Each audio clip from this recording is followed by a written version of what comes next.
이제 사이버트럭 딜리버리 이벤트까지 20시간 정도가 남아 있습니다. 그래서 오늘 사이버트럭과 관련된 내용도 정리하고, 제가 어제 방송을 못했기 때문에 어제 나왔던 주요 뉴스들 중에서 생각지도 못했던 테슬라에게 큰 혜택이 될 수 있는 IRA 내용도 정리하겠습니다. 일단 내일 진행되게 되는 사이버트럭 딜리버리 이벤트 같은 경우 현재로서는 X 플랫폼을 통해서만 라이브 스트리밍이 예고가 되어 있는 상태입니다. 아마 유튜브를 통해서도 진행이 될 것 같은데, 어떤 플랫폼을 통해서 라이브 스트리밍이 진행이 되든 내일 진행되는 사이버트럭 딜리버리 이벤트 역시 함께 통역 중계 그리고 인공지능을 활용한 번역 자막까지 둘 다 활용해서 중계를 할 계획입니다. 먼저 첫 번째로 살펴볼 내용은 이 IRA와 관련된 내용입니다. 내년부터 IRA 보조금 7,500불 같은 경우 거의 할인처럼 혜택이 적용되기 때문에 상당히 많이 관심을 갖고 있던 내용입니다. 그런데 이 IRA 보조금을 받기 위해서는 자동차 제조업체들이 만족해야 되는 요구 조건이 있습니다. 그리고 이게 해가 바뀔수록 그 요구 조건이 점점 더 까다로워지는데, 이걸 유예할 수도 있다라는 내용이 어제 블룸버그 기사를 통해서 확인이 되었습니다. 그래서 IRA 조건부터 한번 다시 정리를 하고 넘어가겠습니다. 전기차 제조사 같은 경우에 IRA 조건을 두 가지를 만족을 해야 되는데, 그 두 가지 내용을 간략하게 살펴보면은 배터리를 만드는 데 사용되는 핵심 광물과 관련된 조건이 있고, 또 배터리를 조립하는 것과 관련된 조건이 있습니다. 7,500불 보조금을 전부 다 받기 위해서는 이 두 가지 조건을 모두 다 만족을 해야 됩니다. 2023년 기준으로 보게 된다면은 배터리 조립과 관련해서는 배터리 부품 가치의 50% 이상이 북미에서 생산되거나 조립이 된다면은 첫 번째 조건을 만족하게 되는 것이고, 핵심 광물과 관련해서는 또 여기 핵심 광물 가치의 40% 이상이 미국이나 미국과 FTA를 맺고 있는 국가에서 수입한 것이라면은 이 조건 또 만족하게 됩니다. 그리고 매 연도가 바뀔수록 이 퍼센티지가 40%, 50%였는데 10%씩 올라가게 됩니다. 그래서 2024년도 같은 경우는 특히 이 핵심 광물과 관련해서 50%가 되기 때문에 더 만족하기가 힘든 상황이었던 거죠. 그리고 테슬라 같은 경우도 모델 3를 보면은 올해까지는 7,500불 보조금을 전부 다 받을 수 있는데, 내년부터는 이 보조금이 3,750불이 될 수 있다라고 공지가 나와 있는 상황이기도 했습니다. 이 공지 같은 경우는 게시된 지가 상당히 오랜 시간이 되기도 했습니다. 즉 과거에도 모델 3 RWD 같은 경우는 LFP 배터리인데, 사실 LFP면 중국에서 오는 거기 때문에 핵심 광물 조건을 만족을 하지 못하죠. 그럼에도 불구하고 이 7,500불을 받아서 상당히 많은 궁금증을 자아내기도 하였고, 그때 제가 정리했던 내용으로는 이것도 추정이기는 하지만 상당히 그럴 가능성이 높은 추정으로서 모델 3 RWD 하나만 보는 게 아니라 전체 트림을 기준으로 봤을 때 모델 3에 사용되는 전체 배터리 중에서 LFP의 비율을 계산을 하고, 또 이 비율도 모든 기간에 동일하게 쓰는 게 아니라 여기서 말을 했던 40%를 못 채운다 하더라도 1년에 12개월이면은 예를 들어서 1월부터 4월까지는 전부 다 LFP로 치고 나머지 기간에는 LFP가 40%가 만족이 되면은 이것 때문에 이 두 가지 조건을 전부 다 만족시켜서 7,500불 보조금을 받는 것 같다라고 정리를 했었습니다. 그리고 내년이 되게 되면은 이게 40%가 아니라 50%로 올라가야 되니까 12개월 중에서 이 모든 조건을 만족하는 기간이 더 짧아질 수밖에 없는 상황이었는데, 만약에 이 조건을 유예를 하게 된다면은 테슬라 같은 경우에도 전체 7,500불 보조금을 받을 수 있는 기간이 훨씬 더 길어지게 됩니다. 그래서 아직까지는 여전히 논의가 되고 있는 내용이고, 이 논의에 포함되어 있는 게 조건을 10%씩 올리는 게 일시적인 유예를 하는 방안까지 논의가 되고 있습니다. 그리고 이와 관련된 보다 정확한 가이던스는 재무부로부터 이번 주 말에 나올 것으로 예상이 된다라고 블룸버그 기사를 통해서 확인할 수 있습니다. 그래서 만약 이게 유예가 된다면 테슬라에게는 상당히 큰 혜택이 될 수밖에 없습니다. 특히나 내년에 이 7,500불 같은 경우는 사실상 고객 입장에서는 할인으로 느껴지기 때문에 훨씬 더 영향이 클 수밖에 없는 상황입니다. 그리고 이와 관련된 재미난 내용도 있습니다. 우리가 흔히 월가에서 일하는 사람이다, 펀드를 운영한다, 뭐 애널리스트다 하면은 전부 다 대단하고 전문가처럼 생각을 하기 쉽지만 실제 대단한 분들도 많습니다. 통찰력이 뛰어나고 정말 핵심을 꿰뚫는 분들도 많은데 전혀 그렇지 못하고 이렇게 멍청할 수 있나 싶은 수준의 사람들도 많습니다. 단순하게 월가에 있다, 펀드 관리한다, 그것만으로 실력이 보장이 전혀 되지 않는다라는 거죠. 가장 대표적으로 이 로스 버거라는 사람이 있습니다. 이 사람이 지금은 부끄러워서 글을 지우고 도망을 갔는데 뭐라고 했냐, 내년에 7,500불 보조금이 사실상 거의 할인처럼 느껴지니까 진짜 할인이라고 생각을 하고 이 7,500불 할인까지 하면 테슬라 마진 더 줄어든다, 큰일 났다, 또 마진 줄어든다라는 일반인 기준으로 봐도 좀 멍청한 소리를 합니다. 그래서 소이어님이 등장해서 아니 그거는 테슬라의 마진이 줄어드는 게 아니라 고객은 돈을 적게 내지만 국가에서 보조금을 지급해주는 거다라고 소이어님께서 이렇게 당연한 내용을 다시 한 번 더 정리해주는 사건이 발생했습니다. 그래서 이 로스 버거라는 사람이 어떤 사람이냐, 테슬라 주가 떨어질 때마다 난리 법석을 떨고 일론 CEO 교체해야 된다, 내가 테슬라 이사에 들어가서 보드 멤버로 활동을 하면은 훨씬 더 테슬라가 잘할 수 있다라는 말 같지도 않은 헛소리를 하던 사람입니다. 또 비슷한 사람이 있습니다. 뭐 여러 명 있는데 몇 명만 더 찾아보면은 이제 얼마 전 제프리 제널리스트 중에서 이 필립이라는 사람이 한 말이 사이버 트럭은 생산하지 않는 게 오히려 주가에 도움이 될 것이다 라고 말을 합니다. 왜냐면 사이버 트럭 초기 생산량이 적을 수밖에 없으니까 수익성으로 봤을 때는 안 좋을 수 있다라는 말을 한 거죠.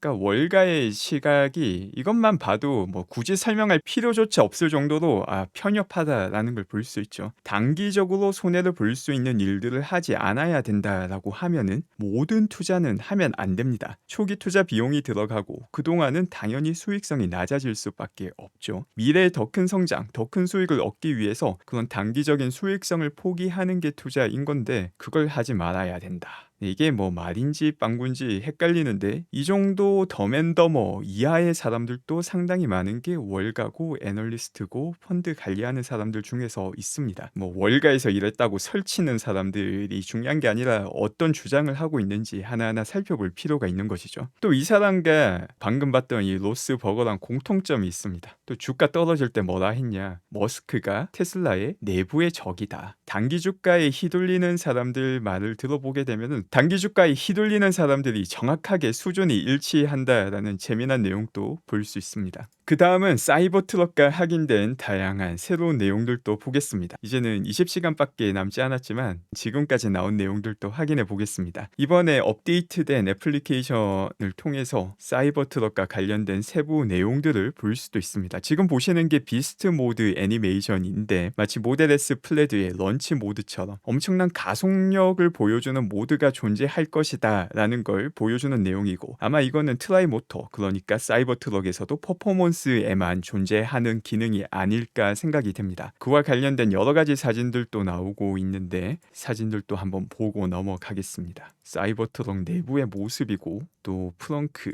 뒷좌석의 모습까지 볼 수 있습니다. 이번에 업데이트된 앱의 내부 내용을 보면서 방금 봤던 자료들을 확인한 폴더입니다.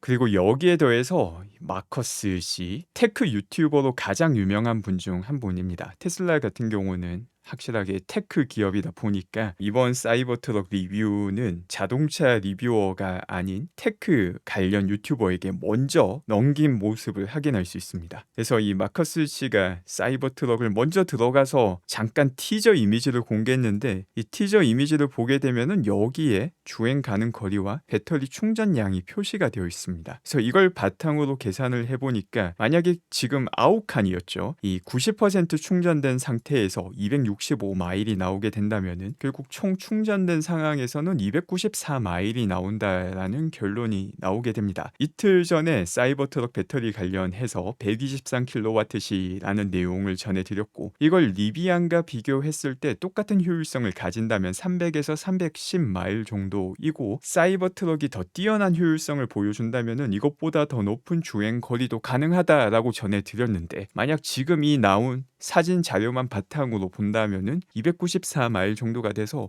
어떻게 보면은 주행 거리로 봤을 때는 조금 아쉬울 수도 있는 게 현재 상황입니다. 다만 이 내용도 정말 확실한 것인지는 내일 사이버 트럭 딜리버리 이벤트를 통해서 확인할 수 있게 되며, 또 조금 아쉽다 하더라도 사실 사이버 트럭은 이걸 제외해도 워낙 장점이 많기 때문에 너무 크게 실망할 필요는 없지 않을까라고 생각을 합니다. 그래서 지금 시점에서 내일 딜리버리 이벤트를 통해서 다양한 스펙과 가격에 대해서 초점이 맞춰지고 있지만, 사실 가장 중요한 거는 내년 1년 동안 혹은 2년 동안 얼마나 빠르게 생산 능력을 올리는지가 제일 핵심이다라고 생각을 합니다. 사이버 트럭 같은 경우는 당연히 워낙 예약 대수가 많이 쌓여 있기도 하고 판매 자체로 수익을 올려줄 수도 있지만, 이와 동시에 후광 효과를 엄청나게 발휘하며 테슬라 브랜드 전반에 마케팅 효과도 가져오는 주요한 상품이 되기도 합니다. 또 그 밖에 모델 3가 말레이시아에서 처음으로 인도가 시작되기도 하였습니다. 역시 하이랜드가 중국, 미국 또 다양한 유럽 국가와 새로운 국가에 진출하며 미래 판매량을 늘려나가는 모습을 볼 수 있습니다. 또 동시에 모델 Y 같은 경우 올해는 사실상 거의 확정적으로 모든 차량을 통틀어서 가장 많이 팔리는 차량이 될 가능성이 높습니다. 지금 보시는 거는 작년 2022년 세계에서 가장 많이 팔린 차량 10개를 나타내고 있습니다. 토요타의 라브4가 가장 많이 팔렸는데 그 판매량을 보게 되면 100만 대가 조금 넘는 상황입니다. 그리고 모델 Y 같은 경우는 이제 75만 대 정도가 되었는데, 올해 같은 경우 모델 Y 판매량을 보면은 벌써 75만 대를 훌쩍 넘겼고, 또 4분기에 가장 많은 판매가 일어나기 때문에 이번 분기가 끝나면은 100만 대는 훌쩍 넘을 수밖에 없는 상황입니다. 그리고 여기에 더불어서 모델 Y가 어디에서 많이 팔렸는지를 보게 되면은 사실상 전 세계 모든 국가에서 판매량이 골고루 증가하고 있습니다. 이게 중요한데, 특정 한 국가에서만 많이 팔리는 경우에는 그 국가의 다양한 종류의 왜곡이 존재할 확률이 높습니다. 법적으로든지 보조금으로든지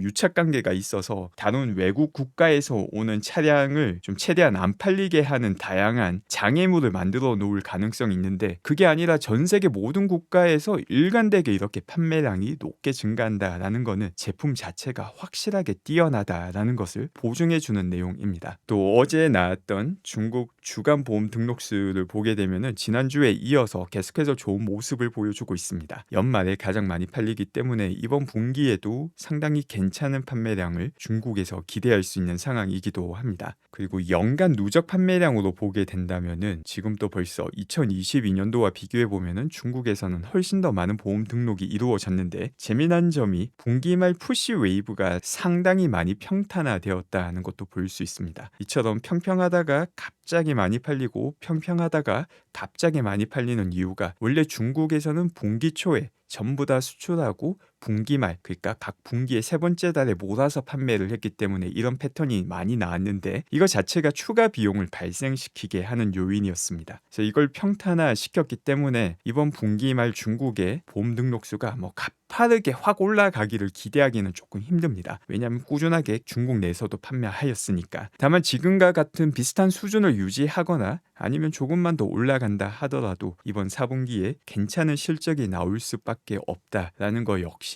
명확한 상황입니다. 그리고 중국에서 또 재미난 시그널이 목격되기도 하였습니다. 테슬라 차님께서 잘 정리해 주신 중국 내 판매 가격을 보게 되면은 다시 한 번 더 28일 중국에서 모델 Y 가격을 올렸습니다. 이제 이거 자체가 가격을 더 올릴 수 있다라는 메시지가 된가 동시에 충분히 많이 팔리고 있다라는 의미가 되기도 합니다. 그런데 조금 재미난 점은 이와 함께 보험에서는 또 보조금을 지급해 줌으로써 당근과 채찍을 함께 휘두르며 중국에서 연말 최대한 많은 차량의 판매를 도모하고 있음을 나타내주는 내용이라고 생각합니다. 그 밖에 오늘 GM에서도 상당히 흥미로운 내용이 발표되었습니다. 무려 10빌리언 달러, 그러니까 100억 달러에 달하는 자사주 매입을 발표하였습니다. 그리고 이와 함께 또 전기하에서 조금 지연이 있다라고 말을 하고 있습니다. 테슬라 같은 경우는 전혀 지연이 없는데 GM 같은 경우는 전기하에 지연이 있다. 역시 제품에서 차이가 나기 때문이죠. 그리고 GM 같은 경우 중국에서 보면은 전체 시장 점유율도 쪼그라들었고 매출도 쪼그라들었습니다. 미국에서는 잘 나가는데 다른 국가에서는 경쟁력을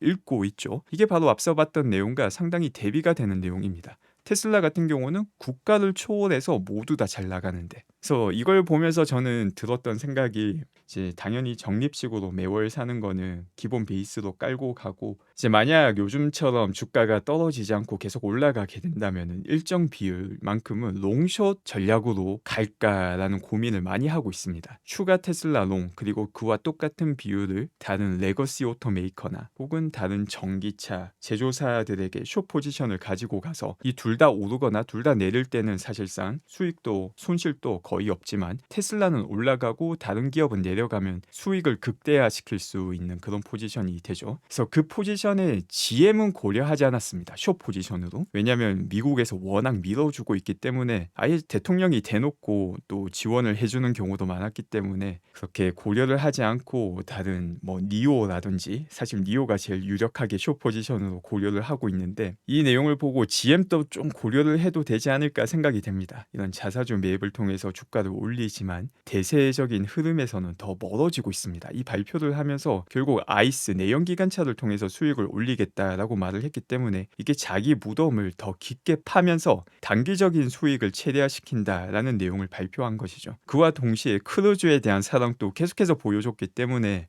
이건 아무리 국가가 밀어준다 하더라도 얘도 조금 롱숏 포지션으로 만약 추가로 테슬라 포지션을 확대를 해 나간다면은 고려해 볼 만하지 않은가라는 생각을 저는 개인적으로 하였습니다. 항상 이게 테슬라 하면은 이런 웅장한 이벤트를 하게 되면은 주가는 또 예상 밖으로 튀는 경우도 많지만 이번에는 사실 성격이 좀 많이 다르다라고 봅니다. 이제 과거 테슬라 이벤트 같은 경우에는 AI 데이나 옵티머스나 FSD 관련 이야기하면은 너무 기술적인 이야기를 많이 하거나 정말 먼 미래 이야기를 하니까 대부분의 사람이 이 뭔 소리냐 하면서 헛소리 하는 것 같다 실망 매물이 나왔지만 이번 같은 경우는 정말 오랫동안 기다렸던 사이버 트럭이 인도가 되는 거니까 그 성격에서 일단 차이가 상당히 크다라고 봅니다. 그리고 이런 성격 차이 때문에 시장에서 나오는 반응의 차이가 충분히 있을 수도 있고 오히려 충분히 올라갈 수도 있고 만에 하나 내려간다 하더라도 뭐 딱히 신경 쓸 일은 아니다라고 저는 봅니다. 항상 그랬듯이. 네, 오늘 그러면 방송은 여기서 마치고 또 내일 인사드리겠습니다.